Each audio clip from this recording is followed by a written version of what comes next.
네, 에스겔서는 이렇게 시작합니다. 30해 넷째 달 초닷새에 내가 그발강가 사로잡힌 자 중에 있을 때에 하늘이 열리며 하나님의 모습이 내게 보이니 요야긴 왕이 사로잡힌 지 5년 그 달 초닷새라.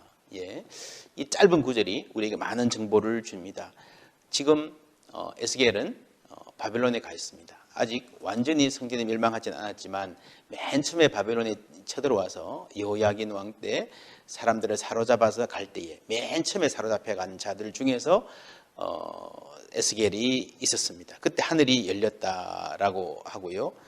3절에 보면은 갈대아 땅 그발 강가에서 여호와의 말씀이 부시의 아들 제사장 나 에스겔에게 특별히 임하고 여호와의 권능이 내 위에 있으니라 라고 했습니다.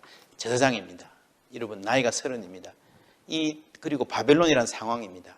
이 세 가지 사실이 어떤 연관이 있을까요? 에스겔은 신실한 사람이었고 하나님께서 하나님의 백성들을 강건하게 세우시고 나라를 회복시키시기를 간절히 바랐던 그런 신앙인이었던 것 같습니다. 제사장으로 태어났습니다. 나이가 30이 되면 나도 하나님 성전에 가서 이 나라를 잘 섬기고 하나님을 잘 섬길 것이다 라고 하는 다짐을 하고 또 하면서 자랐을 것입니다.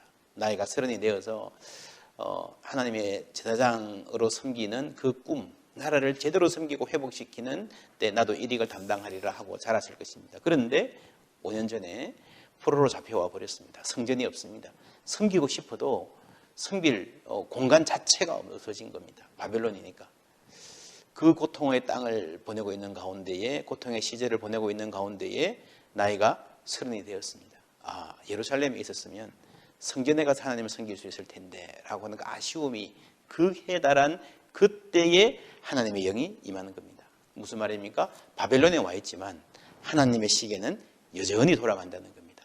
물리적 성전은 여기에 없지만 하나님을 만나는 그 만남의 깊이는 여전히 가능하고 오히려 더 물리적인 성전이 없어도 건물로서의 성전이 없어도 하나님은 역사하시고 말씀하시고 자신의 뜻을 이루어 가신다라고 하는 이 30해째 때 제사장인 에스겔이 바벨론에서 하나님을 본 이 경험이 아주 특별한 경험으로 우리에게 해석되어질 수 있는 것입니다.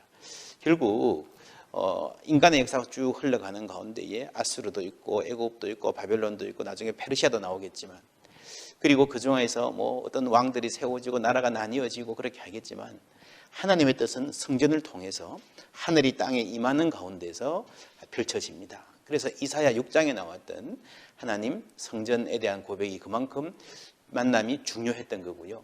이제는 그 비슷한 환상을 에스겔이 좀 더 상세하게 보도합니다.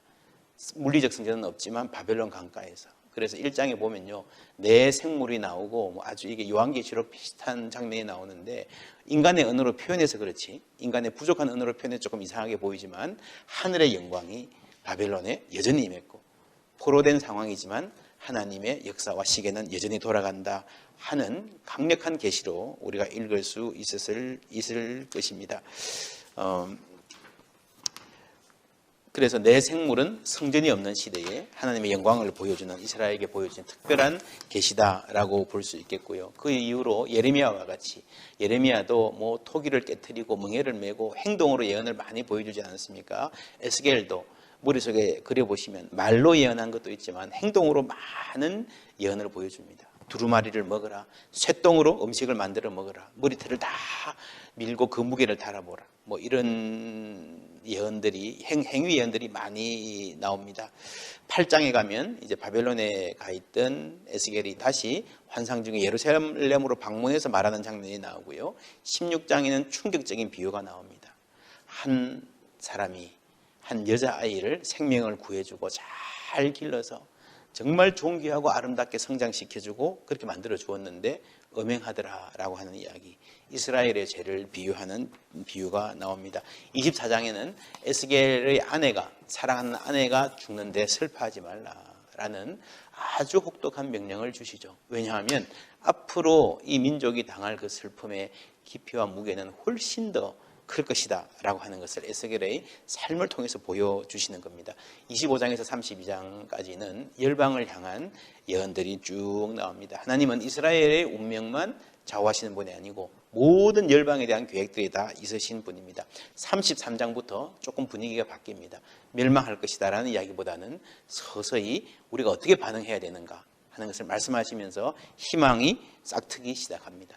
그 희망의 첫 전조는 뭐 어딘가 하면요, 파수꾼이라는 단어에서 나옵니다. 여러분, 파수꾼의 망대가 여기 있고 저기서 적이 쳐들어와요. 적이 쳐들어오면 조심해라, 대비해라, 깨어라 라고 파수꾼이 외쳐야 되죠. 그런데 만에 하나 이쪽에 있는 군사들이 일어나지 않는다 하더라도, 반응하지 않는다 하더라도 파수꾼은 외쳐야 된다는 겁니다. 그 파수꾼의 사명을 말하고요. 34장에는 목자 이야기가 나옵니다. 자기 배만 불리는 나쁜 목자들을 이스라엘의 지도자, 영적인 지도자, 정치적인 지도자들의 삶을 이야기했고요. 이러한 고통 가운데서 예수님이 말씀하신 나는 선한 목자라고 하는 요한복음의 말씀이 그 기대, 백성들의 기대 속에서, 선한 목자를 기다리는 백성들의 기대 속에서 인식할 수 있습니다. 36장에 보면은 26절에 또 새 영을 너희 속에 두고 새 마음을 너희에게 주되 너희 육신에서 또 내 영을 너희 속에 두어 너희로 내 율례를 행하게 하리니 너희가 내 규례를 지켜 행할지라. 내가 너희 조상들에게 준 땅에서 너희가 거주하면서 내 백성이 되고 나는 너희 하나님이 되리라. 예레미야 읽을 때 여러분 새 언약, 신약이라는 말 나온 것 기억하십니까? 또 에스겔에서도 아주 비슷하게 새로운 영을 주셔서 하나님의 말씀을 지킬 수 있는 백성을 창조하실 것이다 라고 하는 새로운 언약의 갱신에 대한 이야기가 36장에 나오고요. 37장에 보면 이 말을 아주 생생한 그림 같은 사건으로 표현해 주십니다. 마른 뼈들이 살아나는 사건이죠. 그리고 40장에 보면은 예루살렘 성이 회복되고 영광스러운 성전이 다시 들어오는, 그래서 에스겔이 환상 가운데에 그냥 휙 환상을 본 게 아니고요. 방 하나하나 들어가 보면서 세밀하게 이 전체 구조가 어떻게 생겼는지, 사이즈가 어떻게 되는지 다 측량하는 장면이 나옵니다. 그리고 나서 성전에서 물이 흘러나오죠. 강을 이루고 바다에 이르면서 이 물이 닿는 곳마다 생명이 살아나는 겁니다.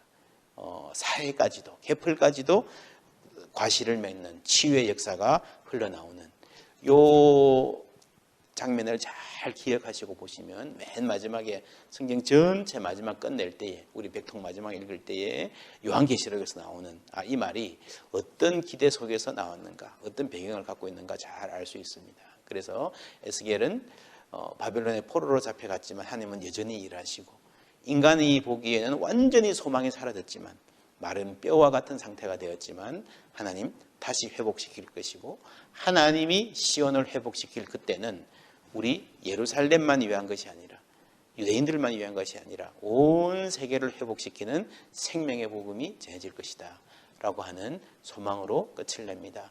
이 소망으로 풍성한 은혜 누리시는 여러분들 되시기를 바랍니다.